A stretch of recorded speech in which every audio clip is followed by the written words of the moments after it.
안녕하십니까. 만화공인중개사의 저자 이용훈입니다. 오늘은 부동산세법 제24강 시간으로서 이 지방교육세의 1. 목적부터 5. 부족수익의 추징 및 가산세 같이 공부하도록 하겠습니다.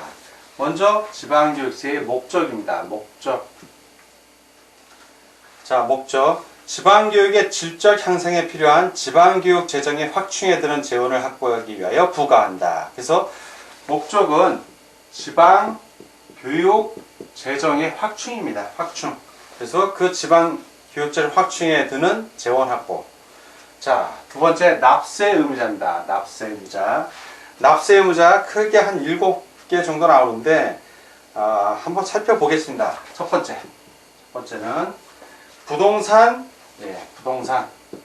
두 번째는 기계 장비, 자동차는 제외합니다. 항공기, 그 다음에 선박, 그의 취득에 대한 취득세, 납세 의무자입니다. 취득세, 납세 의무자.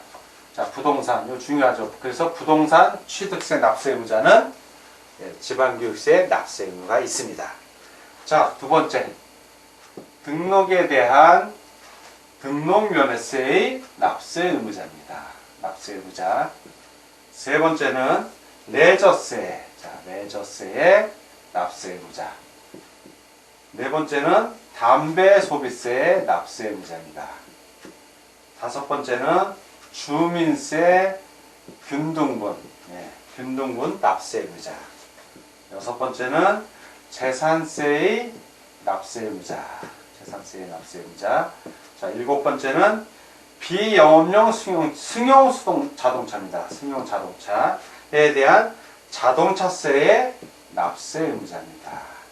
자, 여기서 부동산과 관련된 거는 요 부동산 취득세의 납세 의무자, 그리고 등록에 대한 등록면허세의 납세 의무자, 그리고 재산세의 납세 의무자. 재산이 이게 부동산, 우리 주택, 토지, 건축물 이런 것들이 재산세에 해당이 됩니다. 그래서 이런 것들이, 이런 납세 의무자들이 지방교육세도 같이 납세할 의무를 부담합니다. 자, 이렇게 지방교육세의 목적과 납세 의무자를 알아봤습니다. 자, 이번에는 3. 과세표준과 세율에 대해서 같이 알아보도록 하겠습니다. 먼저 첫 번째는 취득과 관련된 거예요. 취득세 납세 의무자 있었죠. 이 취득과 관련된 거 보겠습니다. 취득 물건에 대하여 취득세 과세 표준에서 취득세율에, 자, 취득세 납세 의무자가 지방교육세를 얼마를 내는지 보는 겁니다.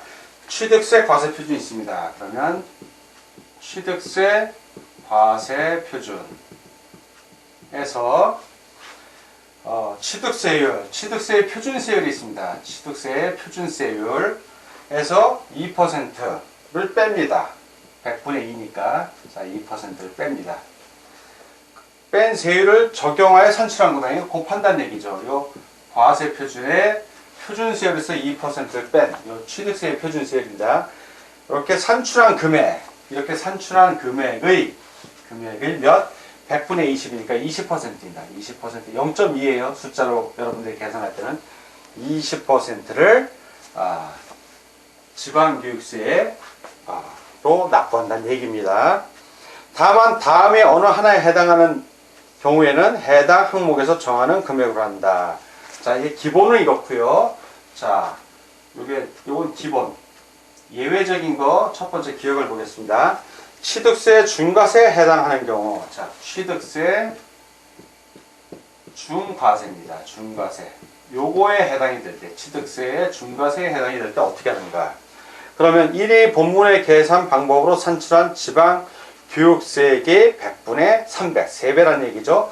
바로 요 별표한 거, 취득세 과세 표준 곱하기 표준세에서 2%를 뺀 세율, 이렇게 계산한 금액의 20%인데, 요렇게 나온 거, 지금 별표한 거, 이렇게 쭉 나온 거에 몇 배? 곱하기 3배. 100분의 300이니까 3배입니다. 3배를 중과세 대상일 때는 3배를 더 낸다는 얘기입니다. 지방교육세로. 자, 니은. 취득세 주택 취득 중과에 해당하는 경우, 주택을 취득했는데 중과인 경우, 예, 법인들이 뭐 취득하는 경우, 이런 경우를 생각하면 됩니다. 자, 이런 경우에는 4%의 세율에서, 자, 그러면 취득세 과세 표준이 있습니다. 자, 취득 과세 표준이 있고요. 표준. 곱하기 4%를 표준세율로 해서 거기서 몇 프로를 뺀다? 2%를 뺍니다. 2%를 빼요. 그래서 중과 기준세를 뺀 세율을 적용하여 산출한 금액, 이렇게 해서 산출한 금액의 100분의 20이요. 그러니까 20%를 낸다는 얘기입니다. 요거에 20% 곱해주면 돼요. 자, 이제 2는 다만 유상거래를 원인으로 취득하는 주택의 경우에는 해당 취득세율에 100분의 50을 곱한 세율을 적용하여 산출한 금액의 100분의 20. 자, 그러니까 이럴 경우에는 취득세, 주택 과세 표준이 있을 것이고요. 주택에 대한 과세 표준이 있습니다. 표준. 거기다가 표준세율. 자, 해당 취득세율이니까 표준세율을 말합니다. 해당 표준세율. 자, 요렇게 계산한 금액에 100분의 50 곱하기 100분의 50이니까 50%라는 얘기죠. 자, 요렇게 곱한 세율을 적용하여 산출한 금액에, 이렇게 나온 금액에 몇 프로를 낸다? 이렇게 나온 금액에 100분의 20, 즉 20%를 지방교육세로 낸다는 얘기입니다. 자, 그리고 세 번째.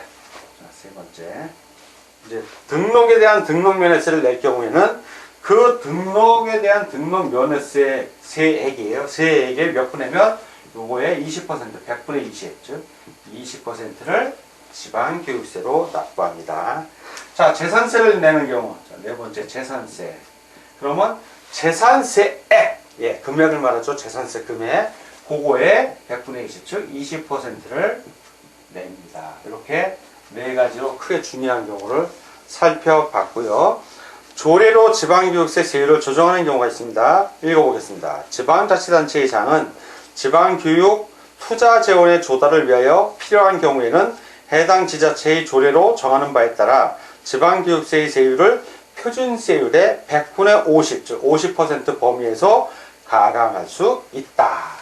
자, 여기까지 과세 표준과 세율에 대해서 같이 알아봤습니다. 자, 이번에는 신고 및 납부와 부가징수에 대해서 같이 알아보겠습니다. 첫 번째, 신고 납부하는 경우가 있어요. 자, 신고 납부. 신고하고 납부하는 겁니다. 지방교육세의 납세 의무자가 이 법에 따라, 자, 어떤 경우냐, 바로 취득세, 등록에 대한 등록면허세, 그 다음에 레저세 또는 담배 소비세를 신고하고 납부하는 때는, 이런 것들을 신고하고 납부하는 때에는 역시 지방교육세도 함께 신고하고 플러스 납부하여야 합니다. 자, 두 번째는 이제 부가하고 징수하는 것. 보통 징수의 방법이죠. 바로 지자체장이 부가 징수하는 경우입니다. 이건 어떤 경우냐면 지방자치단체장이 이 법에 따라 납세 의무자에게, 자, 어떤 세? 주민세 균등분, 재산세, 그리고 자동차세를 부가 징수하는 때에는 그에 대한 지방교육세를 함께, 같이 함께 부가 징수한다. 즉 보통 징수의 방법으로 징수한다는 얘기입니다. 자, 다음 다섯 번째, 부족한 세액의 추징 및 가산세입니다. 부족한 세액의 추징 및 가산세. 첫 번째, 지방교육세를 신고하고 납부하여야 하는 자가 신고 의무를 다하지 아니한 경우에는 가산세를 부과하지 않는다. 이게 뭐냐면 신고 불성실 가산세를 부과하지 않는다는 얘기예요. 예, 신고 불성실 가산세 따로 부과하지 않습니다. 자, 두 번째, 지방교육세를 신고하고 납부해야 하는 자가 납부 의무를 다하지 아니한 경우에는 산출세액 또는 그 부족세액에 납부 지연 가산세를 합한 금액을 세굴하여 보통 징수의 방법으로 징수한다. 신고 불손실 가산세는 부과하지 않지만 납부 지연 가산세는 부과한다. 이게 핵심입니다. 그래서 산출세액 또는 부족세액, 세액, 내지 않은 세액이 있어요. 자, 세액이 있으면 그 세액 플러스 납부, 지연, 가산세입니다. 합쳐서, 이렇게 합쳐서 보통징수의 방법으로 부가 징수하게 됩니다. 자, 이렇게 오늘은 부동산세법 제24강 시간이었고요. 이 지방교육세의 목적부터 부족세액의 추진 및 가산세 가치까지 살펴보았습니다. 오늘 공부하느라고 수고 많으셨습니다. 다음 시간에 뵙겠습니다. 감사합니다.